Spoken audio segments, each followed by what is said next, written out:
Asumna numit aduso hawkirami. Nongalaga amo khul adugi khulakpa amadi mahaki machanupa John makhoi kharaga loinana laklami. Makhoi na lakpada Kumar hoi chatlamdabaduda yam sauna hairei khulakpa. Iya, aigi wabu nakhoi na thawoidaba natra. Khulakpa, aikhoi se chatlagi haina lusilambani. Tu lusinba hawribasini. Sunita na haribadu tadana khulakpana Sunita bo inthorei. Matau adu ubada Kumar na changsillaga khulakpa adubu amo inthorei. Somda Pamelna mama bo hawgatpirami. Khulakpagi luzadaba matau nubida phawba khut thaba aduda Kumar leiba yaradaduna sauna hairei. Khungi ningthau khulakpa oirabasu nang aina karisuk ikai khumnaba misak oide. Maitai aikhoidi migi nupi amada masa sokpadi laredana mitna phawba yingnadi. Aduga nangna aigi nupi bu inbadi nangi kari nati. Aikhoisu chatlasi haina lusili haridana. Masida nakhoina ngame matagum tahanbadi aikhoina chatrabadi noi kedawge habado. Ha. John makhoibu usitana nganglibadu taraga asawana phathaba ngamdraduna mathak thongbani haiba khangdana Kumar bu sauna thoge haina tawrei. Pamelna John bu khongpakna kautharei. Aduga Pamelna harei. Aigi mitmangda aigi ipabu sokpadi natiksu nate. Aigi ipabu sokadaba kanano thoroo. Hoi, Kristo leitaba. Nangnasu aduna haiba saine. Karisu leitaba. Aina nangbu thawai lawba ngami. Haibase nang khangzilo. Pamelna adumna hairingai. Nakandagi nupa amana Pamelbu hatnaba thang aduna yantharei. Achauba! Nupa amana Pamelbu hatnaba haiduna thang aduna yantharakpada Pameldi haina singna nakanda thaidoki. Adubu Pamelda yanaba haitharakliba thang aduna khulakpagi nupi Merigi manaw nupa aduda oina yanthaki. Mafam aduda nupa adu siki. Matau adu ubada Kumar amadi Sunita yamna pakhatlami. Sunita macha pariba pongkhatuna chenki. Kumar ga Pamel gana khulakpaga lakminariba makhoiga phunarami. Ngahak phunaraba matung khulakpa amadi machanupa John makhoising adu phubagi chainana loina wanthaki. Tanza aduda Pamel amadi Kumar su Sunita na chatkiba lambi aduda chelaktuna tanaraklami. Laibuk phabadagi makhoi laina thenaki. Wari singsi liba loiraga Pamelna thamoi shukna hairei. Atomba masini. Aduna atomba nang nupi duga laptokno. Ma nataba nupi kaya ama lairibasidi. Nang nasagi na haituda napuning changna hono. Mi oina ba hono. Wana lairamba aikhoigi imong. Ngasidi awaba loiduna nungaiba oiribase. Nangi hagtaktagi amuk hena nungaina basilu atomba. Tama, ay noina haibada loina yagi. Noina exam tharaga thabak tawnuba haibada ay honagi. Adubu tama, ay maaga kainaw lapthokno haibadudi haibigano. Ay maaga kainaba ngamlo. Ay namatik charaga mahabulok sinsagi. Tamo, ay na haijaba simatang yabiyo tamo. Tamo, ay na kong paido na haijari. Ay na haijaba se simatang yabiyo. Pare, adu oibadaragadi nang huji nahida na puning changkadabani. Nang na civil service ki exam than habado. Madu tharaga nang matik chaba mi ama oigadamani. Tamo na harise nang yaning ba natra? Tamo, ay tamo amadi ima pabonggi apambada ay thungan ki tamo. Pare, adudi tamo sa thoklagi. Matamdi asumna hawkibana Pamel amadi iri makhoi ani lohongbagi matam adusu naksinlaklami. Aduna imong anima thabak loina chilami. Pamel amadi iri wari sabagi matam phawba phangnamdi. Somdana thoibi amadi rengamla wari sanarami. Thoibi, ay talida yawa satpasu tali. Aidi maitaygi lohongbasu amuktasu yaudri. Duna ay taleba nang adum chatluro.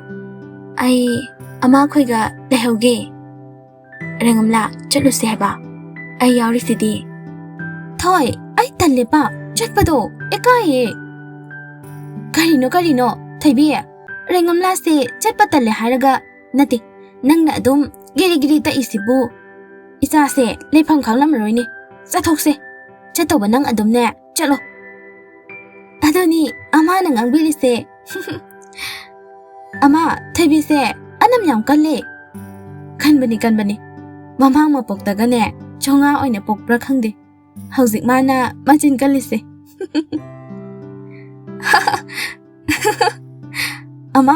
ꯑꯃꯥꯒꯤ ꯋꯥꯁꯤꯗꯤ ꯁꯦꯡꯄꯅꯦ ꯊꯣꯛꯂꯝꯒꯗꯕ ꯃꯥꯜꯂꯤ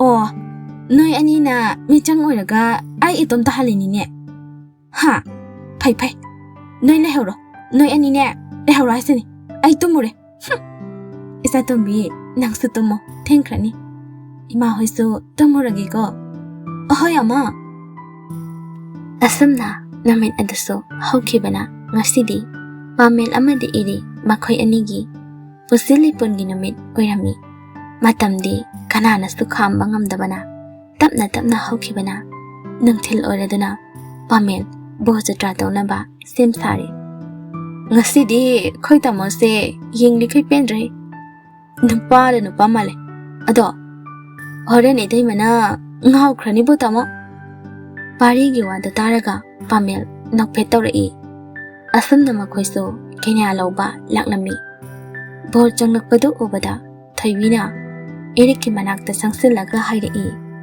ꯏꯆꯦ ꯅꯣꯏ ꯇꯥꯃꯣꯁꯦ ꯉꯁꯤꯗꯤ ꯅꯨꯄꯥ ꯃꯥꯜꯂꯒ ꯑꯁ ꯈꯨꯐꯖꯁꯦ ꯉꯥꯎꯔꯦ ꯍꯥꯏꯕ makeup ꯇꯧꯕꯤ ꯕꯤꯅꯥꯎꯗꯨꯅ ꯊꯣꯏꯕꯤꯗ ꯍꯥꯏꯔꯛꯏ ꯍꯦ ꯆꯠꯂꯣ ꯍꯦ ꯑꯥꯗ ꯃꯤꯒꯤ ꯃꯋꯥꯁꯤꯕꯨ ꯉꯥꯎꯔꯦ ꯀꯥꯏꯅ ꯊꯥꯖꯅꯤꯡꯗꯕꯅ ꯅꯋꯥꯗꯅꯦ ꯉꯥꯎꯔꯨꯔꯣ ꯑꯁꯤꯗꯤꯅꯦ ꯃꯄꯨ ꯄꯥꯜꯂꯕ ꯃꯤ ꯀꯔꯤ ꯆꯦꯅꯦꯜꯅꯣ ꯁꯤꯅ ꯍꯥꯏ ꯁꯛꯊꯤꯕꯤ ꯏꯆꯦꯃ ꯀꯦꯔꯤꯗꯣ ꯆꯨꯝꯅꯅꯦ ꯐꯖꯅ ꯑꯃꯨꯛꯇ ꯀꯦꯕꯤꯌꯨ ꯑꯩꯒꯤ ꯋꯥꯔꯤꯗꯅꯦ ꯌꯥꯎꯁꯟꯕꯤꯔꯛꯀꯅꯨ ꯃꯈꯣꯏꯅ ꯉꯥꯡꯅꯔꯤꯕꯗꯨ ꯇꯥꯔꯒ ꯅꯨꯄꯤ ꯑꯍꯟ ꯑꯃꯅ ꯍꯥꯏꯔꯛꯏ ꯍꯩ ꯂꯦꯞꯅꯔꯣ ꯌꯥꯔꯦ ꯕꯣꯔ ꯊꯣꯛꯈ꯭ꯔꯦ ꯀꯩꯅꯥ ꯁꯣꯏꯗꯅ ꯀꯧꯊꯣꯔꯛꯂꯅꯤ ꯑꯗꯥꯏꯗꯅꯦ ꯉꯥꯡꯅꯔꯒ ꯂꯩꯔꯅꯨ ꯍꯩ ꯄꯦꯅꯥꯎ ꯈꯔ ꯊꯨꯅ ꯂꯣꯏꯁꯤꯜꯂꯨꯅꯦ ꯀꯩꯅꯥ ꯊꯣꯛꯂꯛꯑꯣ ꯍꯥꯏꯔꯛꯑꯅꯤ ꯍꯣꯏ ꯏꯅꯦ ꯂꯣꯏꯖꯔꯒꯦ ꯀꯔꯤꯅꯣ ꯈꯪꯗꯦ ꯑꯁꯨꯝꯅ ꯏꯔꯤꯛꯁꯨ ꯃꯥꯟꯇꯣꯞ ꯃꯌꯥꯏꯗ ꯊꯣꯛꯈ꯭ꯔꯦ ꯑꯁꯨꯝ ꯍꯧꯈꯤꯕꯅ ꯄꯥꯃꯦꯜ ꯑꯃꯗꯤ ꯏꯔꯤ ꯃꯈꯣꯏ ꯑꯅꯤꯒꯤ ꯂꯨꯍꯣꯡꯕꯁꯨ ꯂꯣꯏꯔꯗꯨꯅ ꯃꯌꯥꯝꯁꯨ ꯂꯣꯏꯅ ꯍꯟꯅꯈꯤꯔꯝꯃꯤ ꯁꯣꯝꯗꯅ ꯄꯥꯔꯤ ꯔꯦꯡꯉꯝꯂꯥꯅ ꯐꯣꯟ ꯄꯥꯏꯔꯛꯇ꯭ꯔꯕꯗ ꯄꯣꯊꯥꯐꯝ ꯈꯪꯗ꯭ꯔꯗꯨꯅ ꯍꯟꯖꯤꯟ ꯐꯣꯟ ꯇꯧꯔꯝꯃꯤ ꯀꯩꯗꯧꯔꯕꯖꯥꯠꯅꯣ ꯐꯣꯟ ꯑꯁꯨꯛ ꯌꯥꯝꯅ ꯇꯧꯕꯁꯤꯕꯨ ꯄꯥꯏꯗ꯭ꯔꯤꯁꯤꯕꯣ ꯍꯟꯗꯛꯃꯨꯛꯀ ꯑꯃꯨꯛ ꯇꯧꯔꯒ ꯌꯦꯡꯉꯒꯦ ꯁꯤꯗ ꯄꯥꯏꯗ꯭ꯔꯒ ꯊꯣꯏꯕꯤꯗ ꯑꯃꯨꯛ ꯇꯧꯕ꯭ꯔꯒ ꯍꯪꯕ ꯍꯥꯏꯗꯨꯅꯤ ꯃꯥꯁꯨ ꯌꯨꯝ ꯌꯧꯔꯝꯂꯅꯤ ꯄꯥꯔꯤꯅ ꯑꯃꯨꯛ ꯍꯟꯅ ꯐꯣꯟ ꯑꯗꯨ ꯇꯧꯔꯛꯏ ꯍꯟꯗꯛꯃꯨꯛꯇꯤ ꯐꯣꯟꯗꯨ ꯄꯥꯏꯔꯛꯏ ꯍꯜꯂꯣ ꯀꯗꯥꯏꯗ ꯆꯠꯂꯨꯔꯒꯦ ꯐꯣꯟ ꯑꯗꯨ ꯌꯥꯝ ꯇꯧꯔꯒ ꯁꯨꯡꯄꯥꯏ ꯄꯥꯏꯗ꯭ꯔꯤꯗꯨꯕꯣ ꯊꯣꯏꯕꯤ ꯍꯜꯂꯛꯄꯗ ꯉꯥꯏꯔꯤꯕ ꯑꯗꯨꯗ ꯃꯥꯒ ꯆꯥꯛ ꯆꯥꯃꯤꯟꯅꯔꯨꯕꯅꯤ ꯑꯩ ꯇꯥꯍꯧꯗ꯭ꯔꯦ ꯅꯪ ꯁꯥꯎꯒꯅꯨꯀꯣ ꯁꯥꯎꯗꯦ ꯍꯧꯖꯤꯛꯄꯨꯗꯤ ꯑꯗꯣ ꯍꯥꯏꯌꯣ ꯑꯩ ꯍꯌꯦꯡꯁꯦ ꯑꯦꯛꯖꯥꯝ ꯊꯥꯕ ꯆꯠꯀꯗꯕꯅꯤ ꯅꯪꯒꯤ ꯋꯤꯁ ꯇꯥꯅꯤꯡꯉꯤ ꯑꯗꯨꯒꯤ ꯇꯧꯔꯛꯄꯅꯤ ꯑꯩ ꯇꯥꯃꯣꯒꯤ ꯉꯁꯤ ꯂꯨꯍꯣꯡꯕꯁꯦ ꯁꯤꯐꯥꯎ ꯑꯩ ꯃꯃꯤꯡꯇꯒꯤ ꯌꯥꯎꯔꯦ ꯑꯩ ꯑꯦꯛꯖꯥꯝꯒꯤ ꯔꯨꯝꯗ ꯑꯣꯏꯅ ꯂꯩꯍꯜꯂꯦ ꯑꯗꯣ ꯃꯣꯏꯅ ꯑꯝꯇ ꯌꯥꯎꯍꯟꯗꯦ ꯇꯥꯃꯣꯆꯥ ꯋꯤꯁ ꯌꯨ ꯑꯣꯜ ꯗ ꯕꯦꯁ ꯅꯪꯅ ꯃꯥꯏ ꯄꯥꯛꯇꯨꯅ ꯍꯜꯂꯛꯄꯗꯨꯅꯤ ꯑꯩꯅ ꯄꯥꯝꯂꯤꯕ ꯅꯪꯅ ꯑꯍꯤꯡ ꯅꯨꯡꯊꯤꯜ ꯅꯥꯏꯗꯅ ꯍꯣꯠꯅꯖꯕꯒꯤ ꯃꯍꯩ ꯑꯣꯏꯅ ꯅꯪꯅ ꯑꯈꯪꯕ ꯈꯨꯗꯤꯡ ꯂꯣꯏꯅ ꯍꯪꯕ ꯑꯣꯏꯁꯅꯣ ꯄ꯭ꯔꯚꯨ ꯖꯤꯁꯨꯅ ꯆꯥꯟꯕꯤꯔꯕꯗꯤ ꯅꯪꯕꯨꯁꯨ ꯊꯧꯖꯥꯟꯕꯤꯕ ꯑꯣꯏꯁꯅꯣ ꯈꯪꯗꯦꯅꯦ ꯃꯈꯥꯗꯤ ꯑꯩ ꯀꯩ ꯍꯥꯏꯒꯅꯤ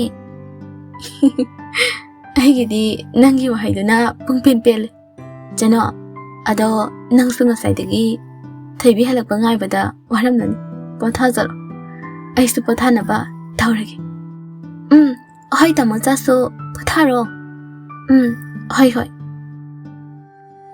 ꯑꯁꯣꯝꯅ ꯄꯥꯔꯤꯁꯨ ꯑꯦꯛꯖꯥꯝ ꯑꯗꯨ ꯅꯨꯡꯉꯥꯏꯅ ꯊꯥꯔꯝꯃꯤ ꯑꯦꯛꯖꯥꯝꯒꯤ ꯔꯤꯖꯜ ꯉꯥꯏꯔꯒ ꯂꯩꯅꯤꯡꯉꯩ ꯔꯦꯡꯉꯝꯂꯥꯁꯨ ꯃꯥꯒꯤ ꯃꯌꯨꯝꯗ ꯃꯃꯥ ꯍꯣꯏꯅ ꯂꯧꯕ ꯂꯥꯛꯇꯨꯅ ꯃꯌꯨꯝꯗ ꯆꯠꯈꯤꯔꯝꯃꯤ ꯅꯣꯡꯃ ꯔꯦꯡꯉꯝꯂꯥꯒꯤ ꯃꯕꯨꯡ ꯖꯣꯟꯅ ꯔꯦꯡꯉꯝꯂꯥꯗ ꯋꯥ ꯈꯔ ꯍꯥꯏꯔꯝꯃꯤ Ay, rengamla, nang imphalda moina chitpa yaroi.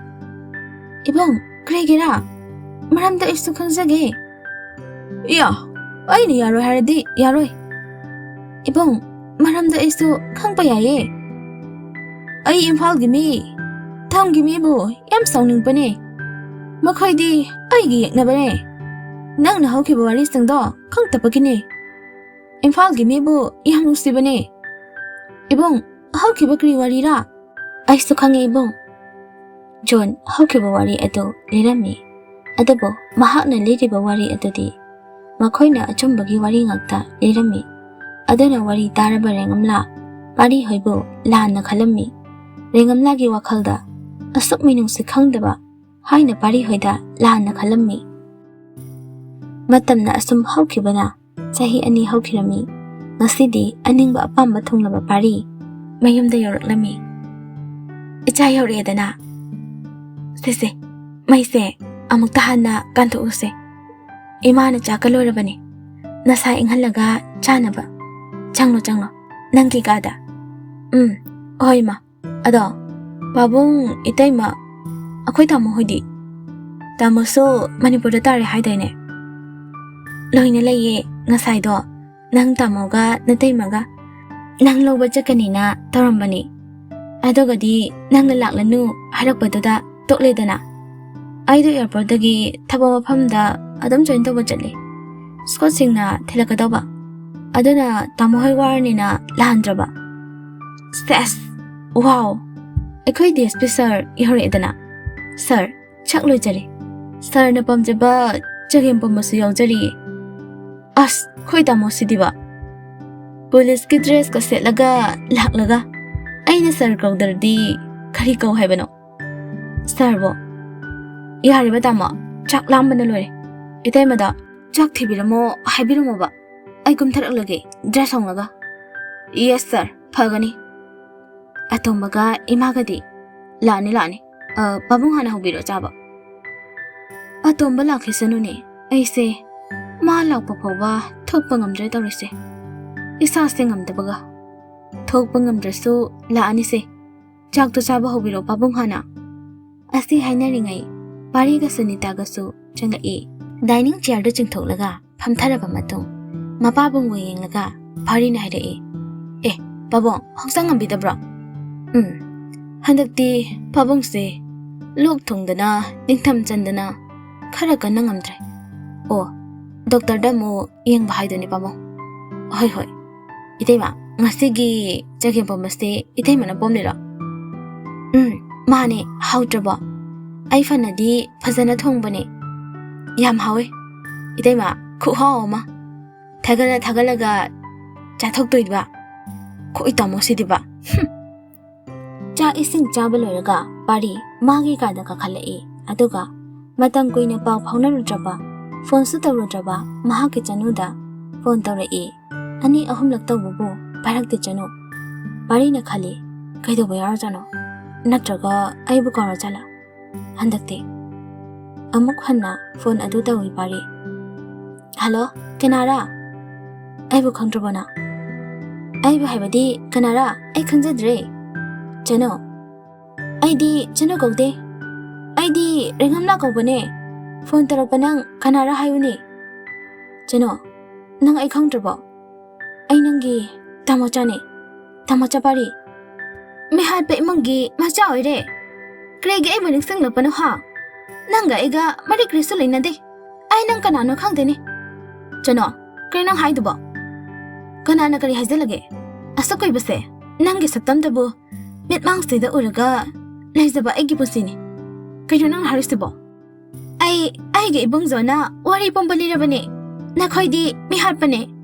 Dona, ay nang bunus di, nang kanano kang de. Chano, la nakalaga di, laikino. Nang nakhalibada, loy na lali. Ay pong namak haygi. Nang ay giwari se, loy ba pag tabiyo. Asi hayraga, pari, hawki wa wari sing ado. Pumnamang amata jithadana, rengamla delirami. Wari sing ado, lehiba loiraga, pari na harai. Chano, nang ay butazo. Nang adam na, lana lokino. Ay, nang galap na ba?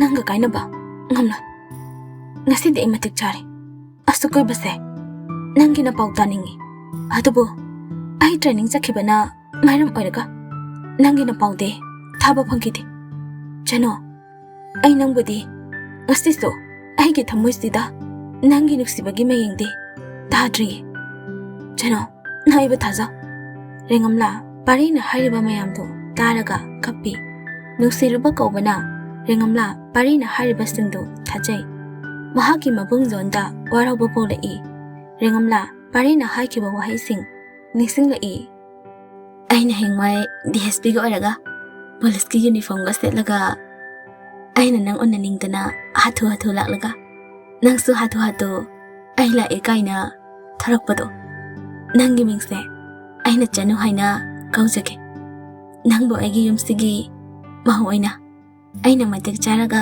soidana ohengani ai nangbo yam nuksi rengamla pari na haikiba wahai singdu ningsinglaga kapi aduga tapna parida hairi tamocha ai yam lankre nang amadi nangi imong buso aina lana khalure nang ai bo amukta ngakpiyo ai gi apa ai gi ibong na phalo dabana bomna makse yengna bugum laikre tamocha yarase haujikti bomna makhangledana haujikti nanga yanaraga imong anise nuksinana lehlase chano tamocha ngasidi wahamata haige nang yabiyo masina imong anise nuksinana laigani soidana kriwano ai yage tamocha na haiba wa khuding ai loina yage kriwano haujikti ai sumatik chare ai na wasaki ai na matik charaba matamda nangbo aigi loina bi oina thamgani haina chano ngasi ai nang balaw balak lagi nang nasana yaraba tamocha ai tamocha na haiba khuding ai yakre tamocha phare adadi ai hore nungthil pung ahomda ai call tharak lagi nang ai bo ngai thana leram ai ngai rongge tamocha lakpa phare adadi nang sunangi na thau kani no tawjaruro ai su tham lage ko asi hainaraga pari amadi rengamla makhoi ani phone adu thamnakre